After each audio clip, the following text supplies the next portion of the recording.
तो दोस्तों आज हम राजस्थान बीएसटीसी के लिए 25 इम्पोर्टेंट प्रश्नों के बारे में बात करेंगे और ये सभी प्रश्न मोस्ट इम्पोर्टेंट सिलेक्टेड प्रश्न हैं और परीक्षा में आने लायक प्रश्न हैं, इसलिए वीडियो में आप अंत तक जरूर बने रहे। तो चलो वीडियो को शुरू करते हैं। तो आपका पहला सवाल है कि जोधपुर जिले के बोरुंदा में रूपायन संस्था का संस्थापक कौन था। मोस्ट इंपोर्टेंट क्वेश्चन है। क्या प्रश्न वापस से वीडियो कि जोधपुर जिले के बोरुंदा में रूपायन संस्था का संस्थापक कौन था। तो इस संस्था का जो संस्थापक था वह था कमल कोठारी। ठीक है, कोमल कोठारी जो थे वह बोरुंदा में रूपायन संस्था के संस्थापक थे। तो दोस्तों आपको 25 प्रश्न दिए जाएंगे, जिसमें से आपने कितने प्रश्न सही किए हैं वो मैं लास्ट में कमेंट में जरूर बताएं, जिससे कि आपकी प्रिपरेशन होती रहेगी। तो अगला प्रश्न देखते हैं। अगला सवाल है कि पंछीड़ा नामक लोकप्रिय गीत किसके द्वारा रचित है। वेरी मोस्ट इंपोर्टेंट क्वेश्चन है और ये बहुत बार एग्जाम रिपीट हो चुका है, इसलिए इस प्रश्न को आपको रट लेना है, कुछ भी करके याद कर लेना है कि पंछीड़ा नामक लोकप्रिय गीत किसके द्वारा रचित है। तो ये रचित है माणिक्यलाल वर्मा द्वारा। अगला सवाल है कि केसरिया बालम पधारो नी मारे देश है। मोस्ट इंपोर्टेंट क्वेश्चन है कि 99% लोगों को पता होगा जो राजस्थान में रहते हैं कि केसरिया बालम पधारो नी मारे देश है। तो ये क्या है, तो ये एक राज्य गीत है।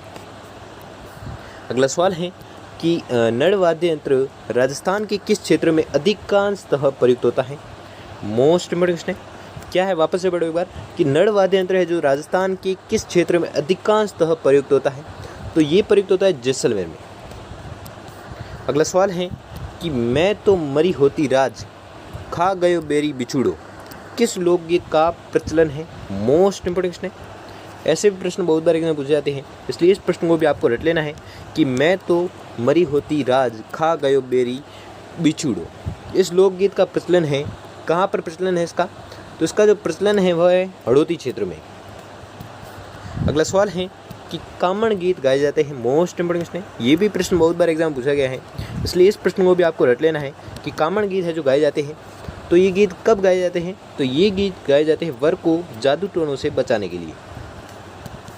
अगला सवाल है कि लीज टांस पक्षी का दर्शन किस त्योहार पर शुभ माना जाता है।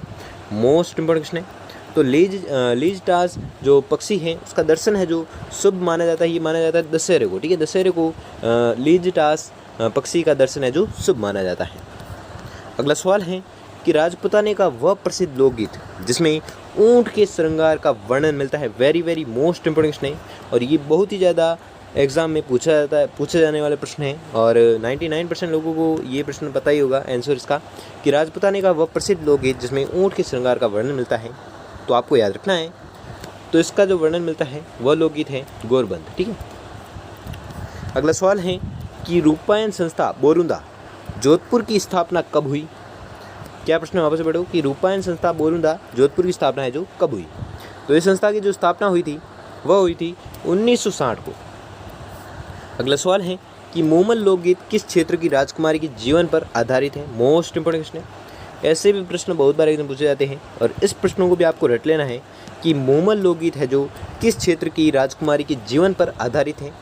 तो ये आधारित है जैसलमेर की राजकुमारी पर। ठीक है। अगला सवाल है कि गणेश चतुर्थी किस दिन मनाई जाती है। मोस्ट इंपोर्टेंट क्वेश्चन है।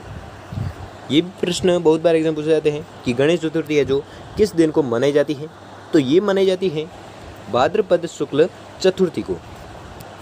अगला सवाल है कि गणगौर के अवसर पर नृत्य के साथ गाए जाने वाले घूमर लोकगीत को मारवाड़ क्षेत्र में कहते हैं। मोस्ट इंपोर्टेंट क्वेश्चन है।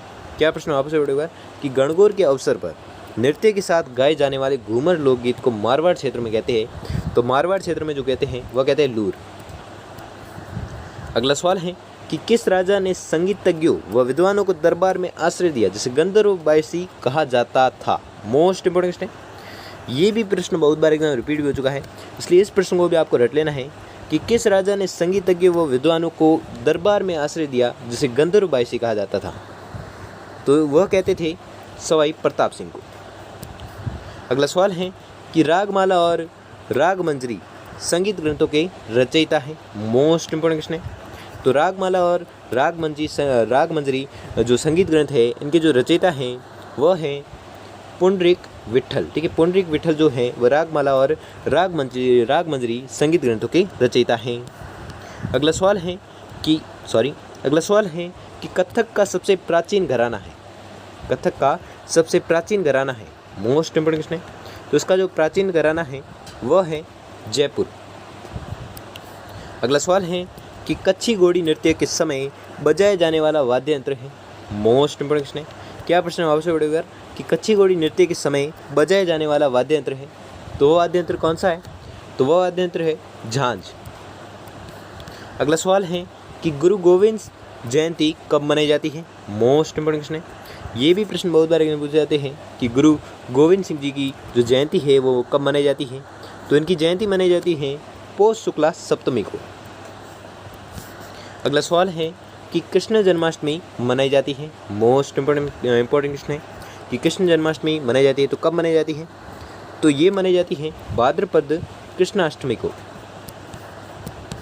अगला सवाल है कि बड़ी तीज, सातुड़ तीज, कजली तीज कब मनाई जाती है। मोस्ट इंपोर्टेंट क्वेश्चन है और ये भी प्रश्न बहुत बार एग्जाम पूछा जाता है, इसलिए इस प्रश्न को भी आपको रट लेना है कि बड़ी तीज, सातुड़ तीज, कजली तीज कब मनाई जाती है। तो ये जो मनाई जाती है ये मनाई जाती है भाद्रपद कृष्णा तृतीया को। ठीक है, भाद्रपद कृष्णा तृतीया को ये तीनों जो तीजें हैं वो मनाई जाती है। अगला सवाल है कि गुरु गोविंद सिंह जी की जयंती कब मनाई जाती है। यह भी हमने देखा कि गुरु गोविंद सिंह जी की जो जयंती है वह मनाई जाती है कब। तो आपको याद रखना है पौष शुक्ला सप्तमी को।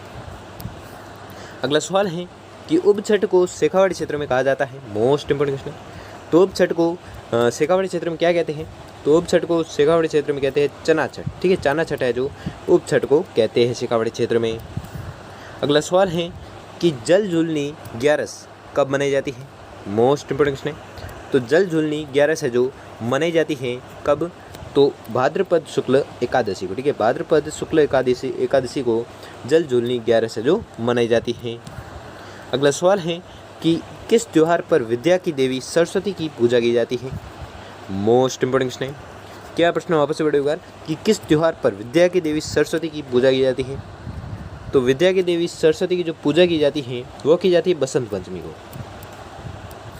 अगला सवाल है कि निम्न में से ईसा मसीह के पुनर्जीवित होने के उपलक्ष्य में ईसाई कौन सा त्यौहार है जो मनाते हैं। मोस्ट इंपोर्टेंट क्वेश्चन है। ऐसे भी प्रश्न बहुत बार पूछे जाते हैं कि निम्न में से ईसा मसीह के पुनर्जीवित होने के उपलक्ष्य में ईसाई कौन सा त्यौहार है जो मनाते हैं। तो ये मनाते हैं ईस्टर।